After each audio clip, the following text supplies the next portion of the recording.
Regieleki is bad, terrible, the worst. Stop going to Regieleki, it's awful. Those are all, I mean, they're kind of true. They're a little bit of an exaggeration, right? But I wanted to start the video with like a little like, don't you dare go to Regieleki. Jake, your resident content cowboy here, yeehaw, and I wanted to take a second to talk with you about sort of what has evolved inside of Pokemon Unite around the top and bottom Regis, why that's kind of changed, and what you could probably do now to have a better experience inside your game. So first off, let's just talk about what happened with Regieleki. Regieleki at first was actually a really powerful objective and still has some value and power, which I will talk about in this video. When the map first changed over to Theia Sky Ruins, we had a big change in the center objective. We had the big changes to the top and bottom objectives. We had the bottom or basement Regis, as they're sometimes called. We had the top Regieleki that was like Rotom on steroids. We had Zapdos replaced with Rayquaza, and that was actually a very different mechanical setup when it first started as well. Since then, we've seen changes to this map and strategies evolve around it. So first, when this map changed over, Regice was already broken. So there was something wrong with it, and it basically gave you no buff. So the bottom objective, while it did give you some experience, you still had a 1/3 shot of getting kind of almost no buff at all from it, which was a bit of a bummer.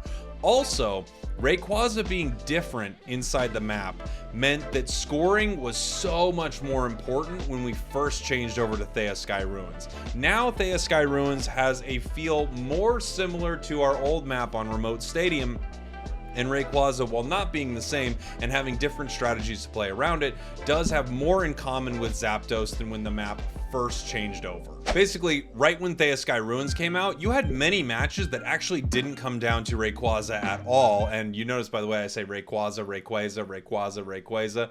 I've been told by the official Pokemon people, it's Rayquaza, but it's just so hard for me to not say Rayquaza. Anyway, enough of that. When the map first changed over, a lot of games didn't end with that final fight. What would happen is people would KO a couple enemies, you could have someone peel off and go score, they could run back to the fight. This is actually something that Talonflame was really good at right when the map changed over. And then they actually continued to change Rayquaza back to what feels more like a Zapdos in a few ways. First of all, you get the shields and your scoring speed is way faster. You have a shield, you do more damage with it, your scoring speed is incredibly fast, and Rayquaza's health has been diminished. So we've gone back to a sort of meta and a strategy where fighting in that center area is paramount, and losing that fight is not always losing the game, because you can lose that fight, you can KO shields and stuff like that, but losing that fight is so much more detrimental than it used to be. So much more so that even if your opponent gets 100, 200 points in or something like that, that final fight matters so incredibly much that those points really don't add up. You know, I played a tournament recently with some people I love to stream with, the Stream Team Dream Team. We don't practice a lot, but we thought it'd be fun to hop in and play a tournament. And we went up against a team, I believe they were called Big Dreams, sorry, Bad Dreams. That wouldn't have been your name. We went up against that team, Big Dreams, and they had a team composition that was much better at sort of the laning phase and scoring than we were, and we had a team composition that was much more set up for the ending objective. And you'll see the matches kind of played out where we're not doing incredible throughout the majority of the game, but we're winning the fights at the end, which was our strategy. And right now in Pokemon Unite, that strategy is essentially the best strategy. You don't want to be losing your lanes. You want to play better than that. You want to have better strategies around that. And of course, in coordinated 5-stack play, there are a lot of things that work. But outside of being able to fully communicate with your team, there's no question that what is happening at that Rayquaza pit is the most important thing that is happening in the game right now. Bar none, there's no question, nothing else compares. So that's kind of how this came to be, where Regieleki, something that was much better than Rotom, was able to push and help your team score, kind of became Rotom again, because let's face it, scoring is not as important. Now, it's not that you don't want this objective at all, but there are actually a lot of reasons that you should not prioritize Regieleki or Rotom 2.0. Before I talk more about what you should do instead and why you should not prioritize Regieleki, let me tell you a little bit about why I think people are stuck on Regieleki. And that's because when the map changed over, you got this shiny new thing. It was probably the better objective right when the map changed over, especially with the bottom objective being a little bit broken. You could leave a Pokemon down there to rip it, secure it, stuff like that. But given that it was the way to go, I think it's hard to get that out of people's brains. And because for whatever reason, I don't know why exactly this is, but people don't, well, I know why it is. People don't seem to care as much about what's actually happening inside the game, level-wise, objective-wise, even score-wise. What they notice is that their goals are being broken. And that creates surrender votes, that creates thanks pingers, that creates people getting upset.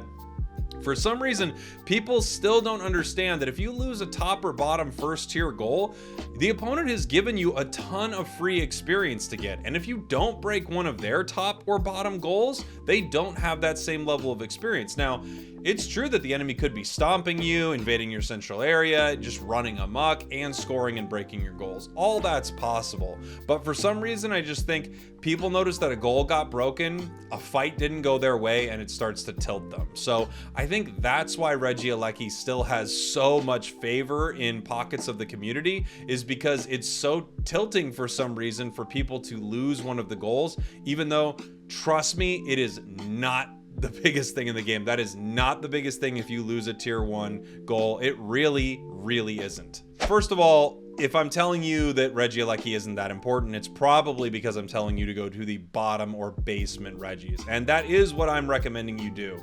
You get team-wide XP, you get a buff that will help you fight, you get a big burst of health. Like, everything you get out of that bottom objective is really solid. After that, if you want to prioritize taking down Regieleki, that is something you can do, but also you don't necessarily have to do that. You'll see a lot of competitive teams, the best competitive teams out there, completely ignore Regieleki. And it's not like they're all so clueless, they just can't figure out how to play the game. They understand where they're getting a lot of value inside a match. And that's something I think people need to think about a lot, is value. Where am I providing value to my team? Where do I get value for my team? If you're staying bottom as a Blissey and your entire team runs top, well, that's a mistake. You're not going to secure in the bottom objective by yourself or rip it as Blissey. Now, if you're something that can rip it, take it down real fast, and then head top, all right, something like that sounds good. So just like anything, there are situations where top Regi might have more value and you shouldn't be bottom. There are lots of different cases that we could go into. In general, I think you should be bottom to support your team unless you're a Pokemon that can't take the objective on your own, and then you just need to be wherever your team is. Again, a Blissey or something like that really can't rip that objective on their own. It just takes them so long, and they don't have amazing secure outside of their Egg Bomb, so I would recommend that they be with their team. However, if you're a Pokemon that can rip things fast, like Greninja, Cinderace, so you got big secure like Aegislash, Scyther, stuff like that, you can rip that objective really fast and then meet up with your team if no one happens to come down for that bottom objective. The biggest thing you'll notice from doing this, especially if you do it a lot, if the enemy team gets Regieleki and your team gets the bottom Regis, a few things will happen.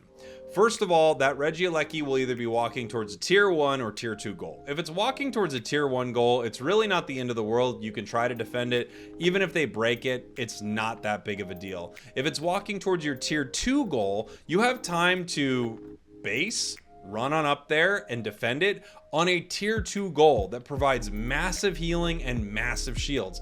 Also, a lot of the times enemies recognize that there isn't much they can do to push this in, so they leave that and then they walk bottom to try to score or something like that. It's not that the Regieleki has no value. The value it has is someone on the team who doesn't get it has to deal with it. And yes, teams will do a 5-man push, and sometimes they will push in that top goal, and that can be pretty devastating. But If you secure bottom Regi and then you just go top to defend it, 9 times out of 10 you can defend it against the enemy, and more importantly, you will often KO anyone on the enemy team who went up there to fight you.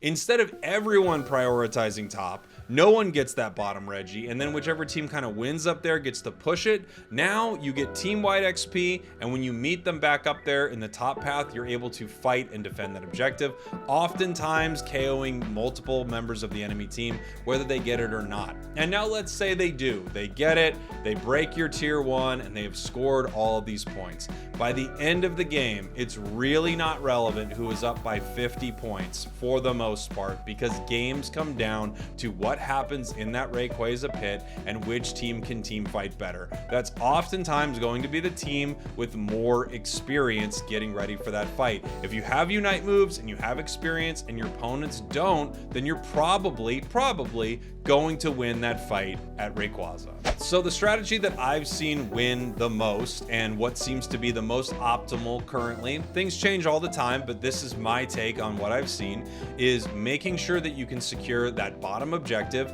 and then once Regieleki is pushing towards one of your goals, defend at that goal. You fight at that goal, you get shields, you get health, you're able to KO enemies, and even if they have a level advantage at that point, they might be giving you a ton of catch-up experience because they're throwing themselves at a goal that they cannot take. If you're curious at all, here is the tweet that I tweeted out the other day, and while this is not a full thought or anything like that, I mean, it's Twitter, let's be fair, this is about how I feel in Pokemon Unite right now. I'd love to hear your thoughts in the comments, and again, if you don't believe me, just watch top tier competitive play, and you will see that they do not prioritize Regieleki. However, I do have to admit, for whatever reason, when goals start breaking, teams start crumbling. So solo, duo, trio, there actually could be some strategy around Regieleki, because for some reason, it destroys teams. Losing Regieleki, they can't handle it. They really can't handle it. All right,